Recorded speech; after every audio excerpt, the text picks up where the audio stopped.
Dog won't stop scratching at a stranger's backpack. What police found inside left everyone stunned. The usual buzz of Hartsfield-Jackson International Airport echoed through Terminal A as Officer Sarah Collins adjusted the radio on her uniform. Beside her, Max maintained his characteristic alert posture, his amber eyes methodically scanning the crowd of passengers moving like a human tide. It was 2:47 in the afternoon, and until then, it had been just another routine day for the K9 unit duo. The first sign that something was wrong came when Max stopped abruptly, his ears perking up in alert. Sarah knew every nuance of her partner's behavior, and that sudden change in his body language made her heart race. Through years of working together, she had learned to trust the Malinois' instincts as if they were her own. Max's attention locked onto a man in his 40s, wearing a navy business suit, carrying a black backpack over his shoulder. The stranger moved with purpose through the terminal, but something about him had triggered Max's interest. Sarah watched as her partner's posture stiffened, his nose working overtime. "Max, steady," she commanded softly, but the dog didn't respond, a first in their 5 years together. Instead, he started moving deliberately toward the businessman, his body language shifting from alert to intensely focused. The man noticed them approaching and quickened his pace slightly, adjusting his grip on the backpack. Sarah's training kicked in, and she began cataloging details. Approximately 5'11", well-groomed, expensive watch, no visible signs of nervousness except there, a slight twitch in his left hand as he glanced at his boarding pass. "Sir," Sarah called out, her voice carrying the authority of her badge, "could you please stop for a moment?" The stranger turned, his face a mask of professional annoyance. "Is there a problem, officer? I have a flight to catch." Before Sarah could respond, Max let out a low growl. Not his usual alert signal, but something deeper, more urgent. The man took a half-step backward, his knuckles whitening around the backpack strap. "It's just a routine check, sir," Sarah said, maintaining her calm demeanor while her mind raced.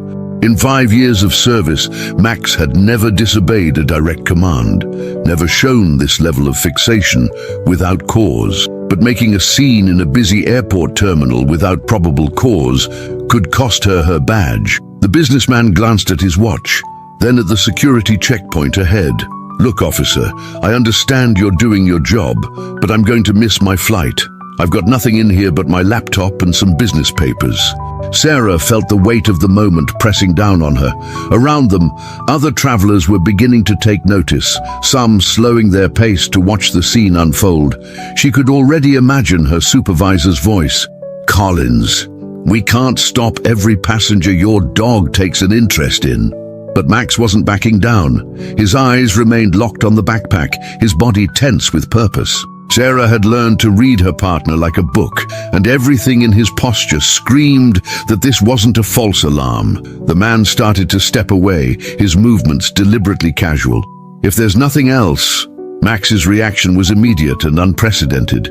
He moved forward, positioning himself directly in the stranger's path, his training warring with his instinct to act. Sarah saw something flicker across the man's face, just for a moment, but long enough. Fear. "Sir, I'm going to need you to remain where you are," Sarah said, her hand moving to her radio. Around them, the terminal's usual chaos seemed to fade into the background, leaving only the rising tension between officer, dog, and businessman.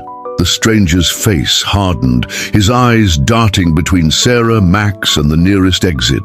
Sarah recognized that look. It was the same one she'd seen countless times just before a suspect bolted. As if reading her thoughts, Max's muscles coiled, ready. The game of cat and mouse was about to begin, and Sarah had to make a decision: trust her partner's instincts and risk her career, or let the man walk and risk something far worse. The businessman took another step back, and Max's growl deepened. In that moment, Sarah made her choice. Whatever was in that backpack, her partner was willing to risk their perfect record to stop it.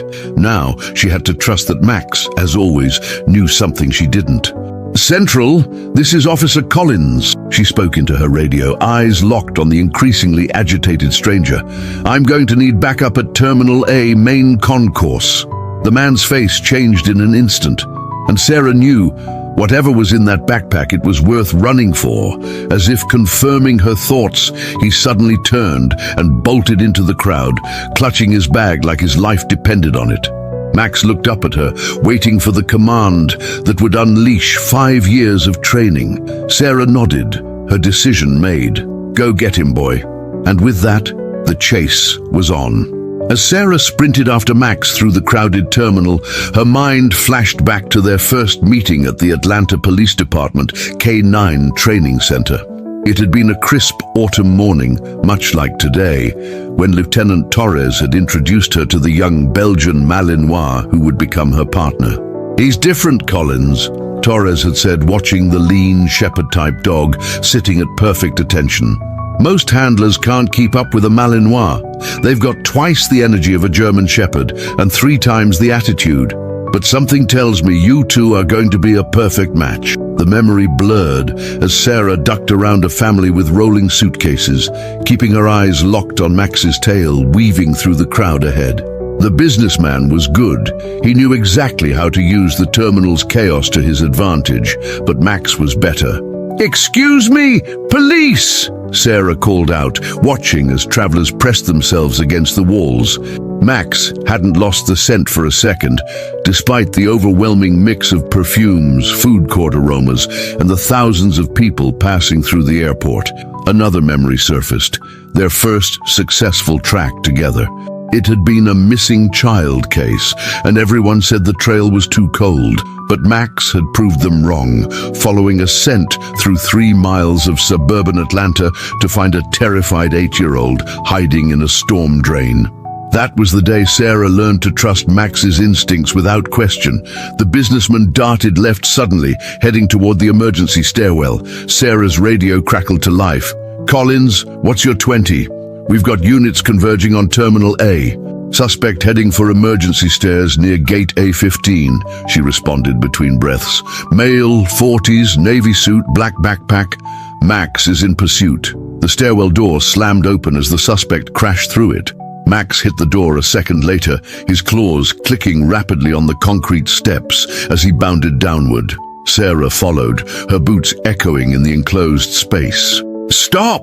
Atlanta Police!" Her voice reverberated off the walls, but the man kept running, taking the stairs 2 at a time. He was in better shape than most of their runners. Another red flag. 3 years ago, during their advanced certification training, the instructor had taught them about reading a suspect's behavior. "Professional criminals move differently," he'd said. "They've practiced their escapes. They know exactly what they're going to do before they do it." This guy was professional. Each move was calculated, even in flight. He wasn't just running from a random security check. He'd been prepared for this possibility. 2 flights down, the door to the tarmac level burst open.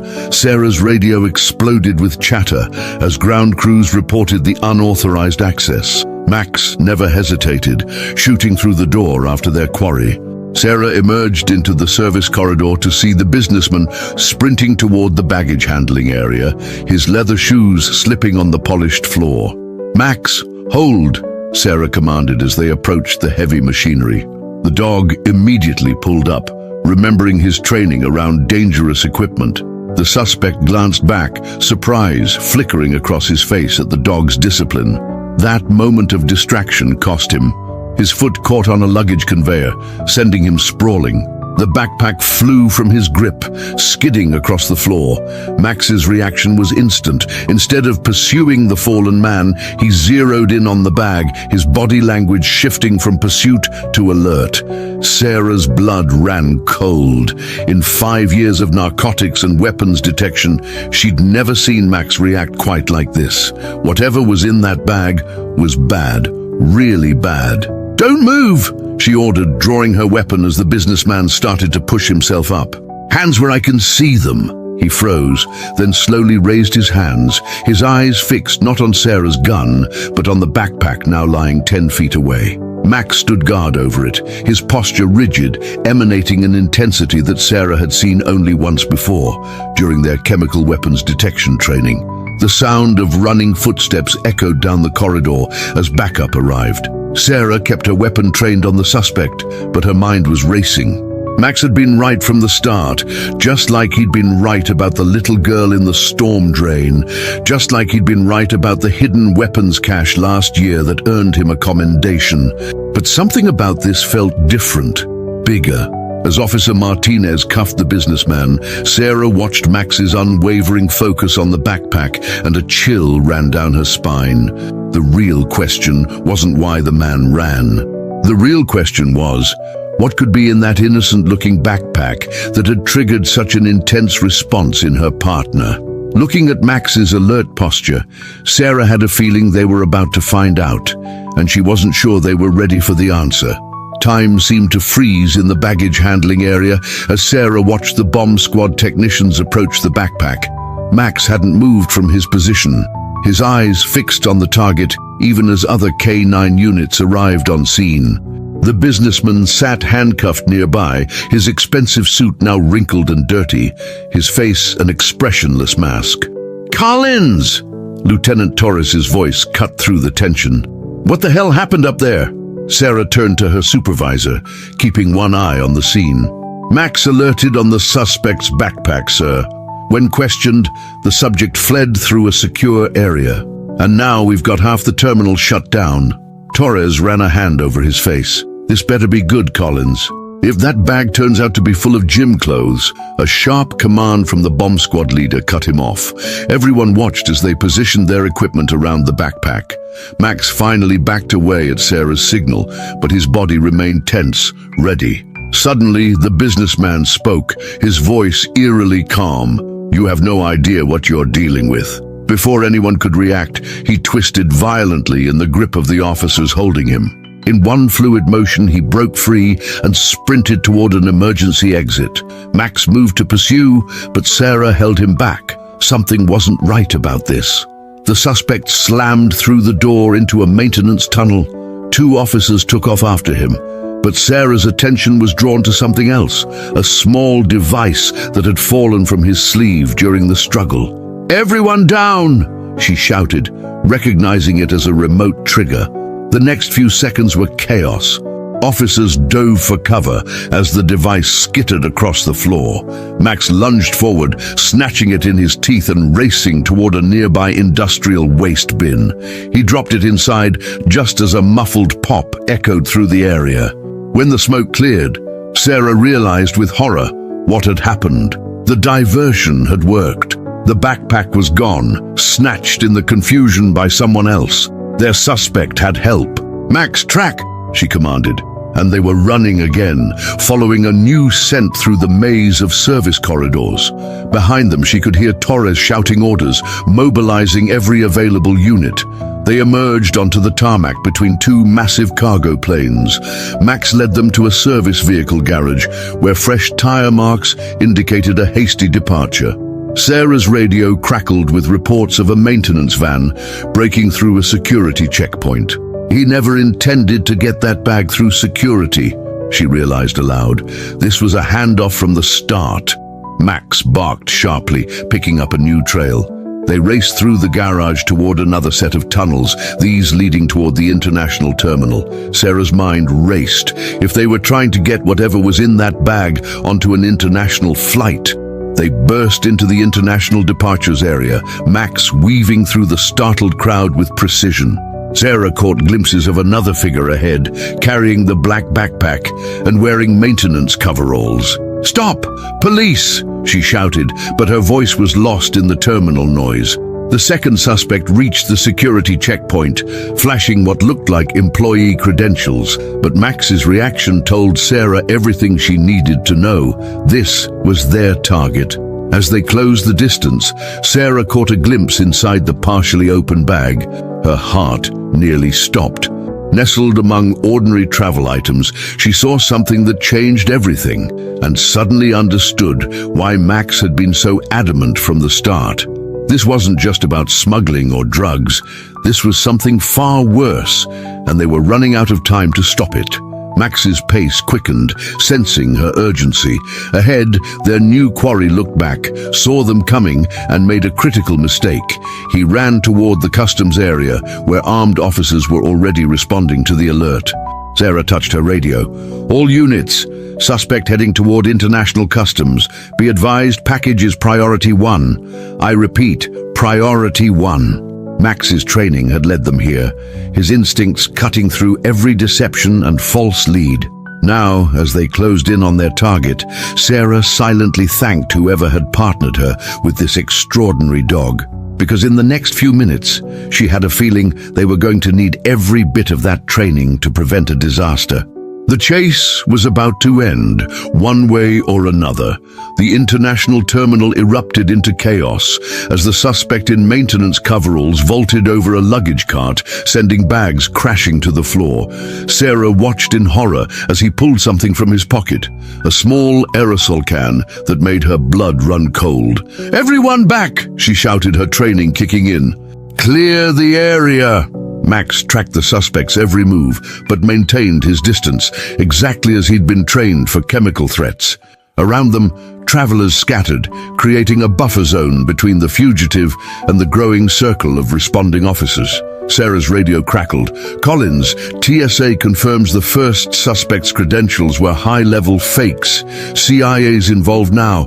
Whatever's in that bag, I know what it is," Sarah cut in, her eyes fixed on the backpack. "And if I'm right, we've got about 10 minutes before this goes from bad to catastrophic." The suspect backed toward the windows overlooking the tarmac, holding the aerosol can out like a shield. "Stay back," he shouted, his accent distinctly Eastern European. "One step closer and I release it." Sarah's mind raced back to their chemical weapons training. Max had excelled at detecting trace amounts of deadly substances, but this was different. This was active threat containment, and one wrong move could expose hundreds of people. "Sir, you need to think about what you're doing," Sarah said, keeping her voice steady. "This terminal is already locked down. There's nowhere to go." A thin smile crossed the man's face. "You think this is about escape?" He nodded toward the massive windows. "Look outside. Count the planes. Calculate the wind patterns. One small release here." Sarah felt her stomach drop as she understood. The airport's ventilation system, the atmospheric conditions. They weren't trying to smuggle something out. They were planning to use the airport itself as a delivery system. Max edged forward slightly, his training warring with his protective instincts. Sarah could read his body language perfectly. He could take down the suspect before the aerosol deployed, but the timing would have to be perfect. "Officer Collins," a new voice as a tall woman in a dark suit approached, showing CIA credentials. "We need that bag intact. Whatever you're thinking." "I trust my partner," Sarah interrupted, never taking her eyes off the suspect. Years of working with Max had taught her to read the slightest changes in his posture. He was telling her something now, something crucial. The suspect's eyes darted between the officers, the windows, and the growing crowd of agency personnel arriving on scene. His finger tightened on the aerosol trigger. Time slowed down. Sarah saw Max's muscles tense a fraction of a second before the suspect moved. As the man's arm started to rise, she gave the command they'd practiced countless times, but hoped never to use. "Max, Sentinel Protocol." What happened next was a blur of precise movement. Max launched forward, but instead of going for the suspect, he twisted in midair, catching the aerosol can as it fell from the man's startled grip.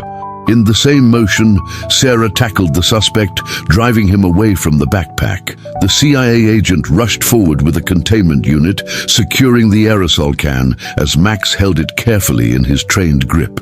Other officers swarmed in, securing the suspect and the backpack. Later in the debriefing, Sarah would learn the full scope of what they'd stopped, the sophisticated plot, the potential casualties, the international implications. But in that moment, all she could focus on was Max, standing proud beside her, his training and instincts having prevented a disaster. "Good boy," she whispered, scratching behind his ears as the CIA began their cleanup. You knew from the start, didn't you? Max looked up at her with those intelligent eyes, and Sarah was reminded once again why K9 officers put so much faith in their partners. Sometimes instinct wasn't just about training or experience. Sometimes it was about trust. And that trust had just saved countless lives. The CIA's mobile command center had transformed a corner of the airport's security wing into a high-tech operations base. Screens displayed chemical analysis readouts, satellite imagery, and surveillance feeds from across the terminal. Sarah stood before a panel of senior officials, Max at her side, as they pieced together the magnitude of what they'd prevented. The aerosol contained a weaponized nerve agent, Agent Carter explained, pointing to a molecular diagram. Combined with the dispersal device in the backpack and the airport's ventilation system, we're looking at potential casualties in the thousands. Sarah felt Max shift closer to her leg, sensing her tension. On the main screen, footage showed their first encounter with the businessman, now identified as Viktor Petrov, a known operative with ties to international terror cells. What we don't understand, Carter continued, is how your dog detected it. The container was triple sealed, specifically designed to prevent detection. Sarah looked down at Max, remembering every training session, every drill, every moment that had led to this. Max wasn't detecting the chemical, she realized. He was reading the suspect's micro-expressions, his body language. We've worked hundreds of cases together. He knows when something's wrong, even if he can't smell it. A commotion outside interrupted them. Through the glass walls, Sarah saw officers rushing toward the holding cells. Her radio crackled to life. "Prisoner escape in progress. Petrov is loose." "Stay here," Carter ordered. But Sarah was already moving, Max right beside her. They emerged into a corridor filled with smoke, a diversion from what had to be an inside man. Max led her through the haze, tracking not just scent, but sound and movement. They found two unconscious guards near a broken security door. "Central, we need medical at security level B," Sarah radioed, checking the guards' pulses. "Suspect is heading for the maintenance tunnels." Max's bark echoed through the corridor. He'd found the trail. They raced through the underground network of tunnels, the sound of their pursuit bouncing off concrete walls. Ahead, they could hear footsteps and the clang of metal doors. They emerged into a vast mechanical room filled with the airport's primary ventilation systems. Sarah's training kicked in. This was the heart of what their suspects had been targeting. If Petrov had a backup plan, "I wondered if it would be you," Petrov's voice echoed through the chamber. He stepped out from behind a massive air handler, holding something in his hand. "You and that remarkable dog." Max growled low but held his position. Sarah drew her weapon. "It's over, Petrov. The CIA has your contacts, your network. There's nowhere left to run." "Run?" He laughed. "Officer Collins, you still don't understand. This was never about escape." He held up a small device. "This was about sending a message. Sometimes the backup plan is just as effective as the original." Sarah saw Max's muscles coil, ready to launch. She remembered their years of training together, all the silent communications, the trust they'd built. Without a word, she knew what he was about to do. "Max," she whispered, "take him."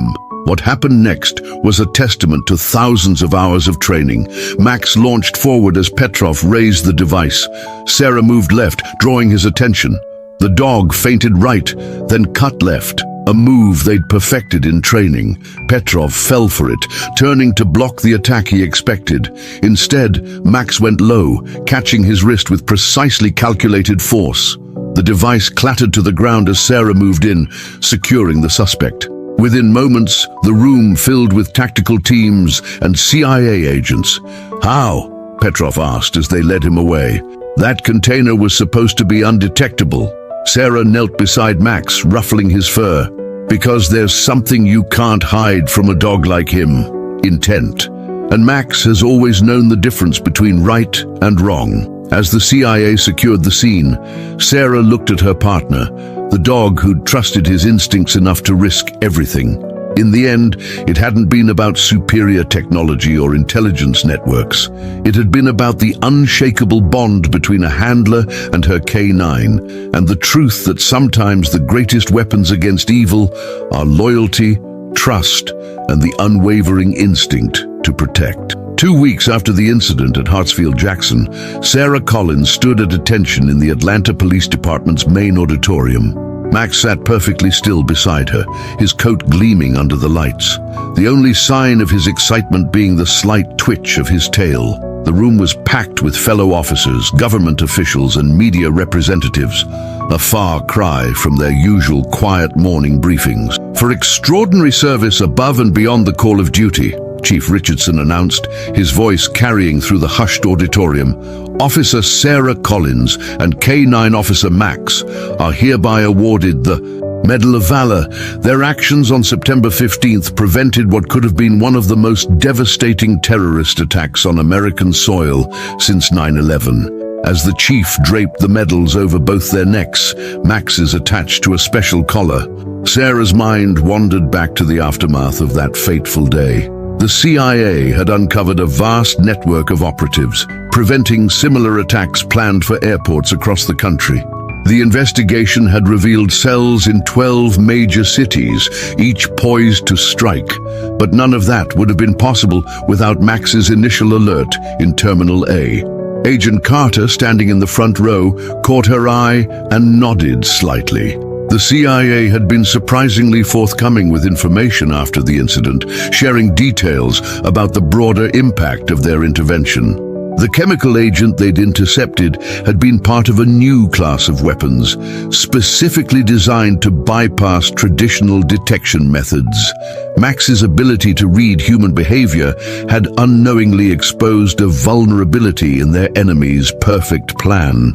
The ceremony concluded with thunderous applause, but Sarah's attention was drawn to Max, who maintained his disciplined pose despite the excitement around them.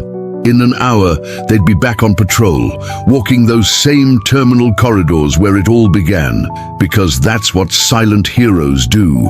They keep working, keep protecting, ready for the next time they're needed. Officer Collins? A small voice caught her attention as they left the auditorium. A young girl, maybe 7 years old, stood clutching her mother's hand. Her eyes were fixed on Max with a mixture of awe and admiration. "You can I pet Max?" Sarah looked at her partner, who had already softened his posture, transforming from the alert K9 officer to the gentle soul she knew him to be. It amazed her how he could switch between these roles so effortlessly, from the fierce protector who had taken down Petrov to the friendly dog who knew exactly how to approach children. "Of course," she smiled. "Max, say hello." As the girl gently stroked his fur, her mother spoke softly. "We were there that day, in the terminal. We didn't know what was happening, but we saw you two running past. My daughter said she wasn't scared because she could tell Max was protecting everyone. We later found out how close." Her voice trailed off, emotion catching in her throat. Sarah felt her own eyes welling up. "That's exactly what he does," she managed. "Every single day." The interaction stayed with her as they prepared for their afternoon patrol. In the K9 unit's locker room, Sarah carefully checked Max's equipment, his tactical vest, his specialized collar, the gear they hoped they'd never need to use again. Lieutenant Torres stopped by as they were getting ready. "Collins," he said, leaning against the doorframe, "CIA finally cleared us to know the casualty projections if that device had gone off." He paused, his usual gruff demeanor softening. "You and Max, you saved a lot of lives that day. More than we'll ever be able to tell the public." Sarah nodded, unable to find the right words. Max pressed against her leg, sensing her emotion. That was the thing about their partnership. Words weren't always necessary. Later that afternoon, Sarah and Max resumed their patrol of Terminal A. The daily rush of travelers flowed around them, business people hurrying to meetings, families heading on vacation, airport staff going about their routines. None of them knew the full story of what had almost happened here, and that was exactly how it should be. Max walked confidently beside her, his eyes scanning the crowd with the same dedication he'd shown since their first day together. Sarah noticed how other officers nodded respectfully as they passed, how TSA agents smiled at the sight of them. Their story had spread through the law enforcement community, becoming a testament to the bond between Handler and K9. As they approached the spot where Max had first alerted on Petrov, Sarah paused. Max looked up at her, his amber eyes full of understanding. She knelt down, pretending to adjust his tactical vest, while actually just taking a moment with her partner. "You knew, didn't you?" she whispered, scratching behind his ears. "Right from the start, you knew what was at stake." Max pressed his head against her hand, his way of saying, "I'll always have your back." In that moment, Sarah thought about all the training, all the long hours, all the times they'd pushed each other to be better. It hadn't just been about developing skills, it had been about building an unshakable trust. A passing family caught her attention, a father pointing out Max to his young son, explaining how police dogs help keep everyone safe. Sarah smiled, remembering her own childhood dreams of becoming a K9 officer. Now here she was, living that dream with the best partner she could have asked for. Standing up, Sarah straightened her uniform and they continued their patrol. To the casual observer, they were just another K9 unit doing their job. But to those who knew, they were a reminder of something profound. That sometimes the greatest acts of heroism come not from dramatic speeches or grand gestures, but from the silent trust between partners who are willing to risk everything to protect others. As the afternoon sun streamed through the terminal's massive windows, casting long shadows across the busy concourse, Sarah and Max walked their familiar route, ready for whatever challenges lay ahead. Because that's what partners do. They face the unknown together, one step at a time, trusting each other's instincts until the very end. And in the end, that trust makes all the difference.